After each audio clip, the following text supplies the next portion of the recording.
Welcome everyone to my channel Everything PS. With UMD. In a new tutorial in our Premiere Pro course.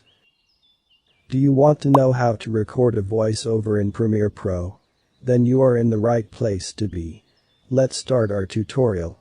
For this tutorial, I am using the Premiere Pro project file 0801. Record a voiceover. You can find this project file with the media associated with this tutorial. You can download it from the link down below in the description box. Just double-click on it to open it in Premiere Pro. VoiceOver can have a huge impact on a finished project. And Premiere Pro makes it simple to record your own ride onto the timeline. So you can watch your sequence play as you record. To record a voiceover you'll need a microphone, of course. And you'll need it to be set up on your computer. If you're working on a laptop it probably already is. But let's take a look at the setting you need in Premiere Pro to be sure. I'm going to the Edit menu here in Windows. And I'm going to choose Preferences. Audio Hardware. This would be in the Premiere Pro menu. The Application menu on macOS. And in this dialog, you can see we've got a default input option. And a default output option. That's what you can record with and what you're going to play back with. Just make sure that your input is set correctly for your system. There are many preferences available in Premiere Pro.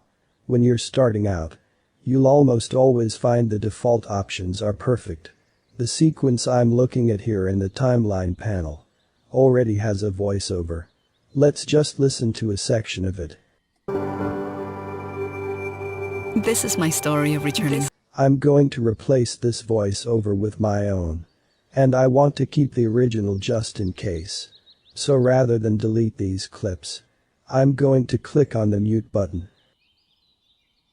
And that way I won't hear the voiceover. And it won't impact my recording. But it's available if I need it. In this sequence, my music is down here on my Audio 4 track. And that voiceover is on Audio 3. This leaves me with my Audio 2 track available to record a new voiceover. In the track headers for my audio tracks, I've got this voiceover record button. One for each track. If you don't have that button, you may need to resize the track to make sure it's visible. Or if your settings have been changed in such a way as to remove that button. You can go to the Settings menu for the Timeline panel. Choose Customize Audio Header. And you'll find that button available for you to simply drag onto the track header. By default, the button should be available. So I'll just click Cancel. And we're ready to go. I'm going to move my playhead to the beginning of the sequence. It's a good idea to wear headphones while recording voiceover. Because the sequence audio will play while you are recording. And it might produce feedback if your microphone picks up the sound from your system speakers. Or even from your headphones. Alternatively, you could always turn off the audio on your system. Now let's try it. I'm gonna begin by clicking the voiceover record button. This is a voiceover intended to accompany the sequence I'm working on. You'll notice that nothing appears in the sequence while I'm recording. But I know that I'm recording successfully.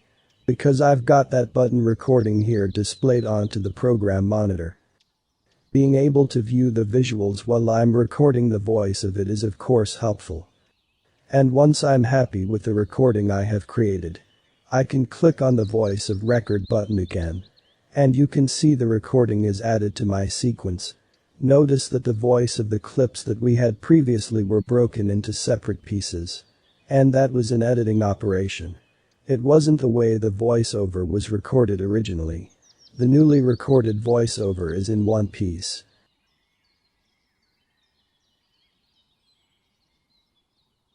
And if we look over in the project panel, you can see a new sound file is being created. Audio2.wav. And that's based on the track name that I have here on the timeline. If I'm happy with the volume of the voiceover recording, I can carry on with my edit. But of course, I could always click on the rubber band in the middle of the clip to drag up or down and adjust the volume as part of my audio mix. You might decide later that you'd like to professionally record a voiceover, in which case this recording might become a guide to track, helping you to time your edits while you wait for the new version. Here we go, we are done for today. Don't forget to sub, like, share, and leave your comment down below. See you next time, goodbye.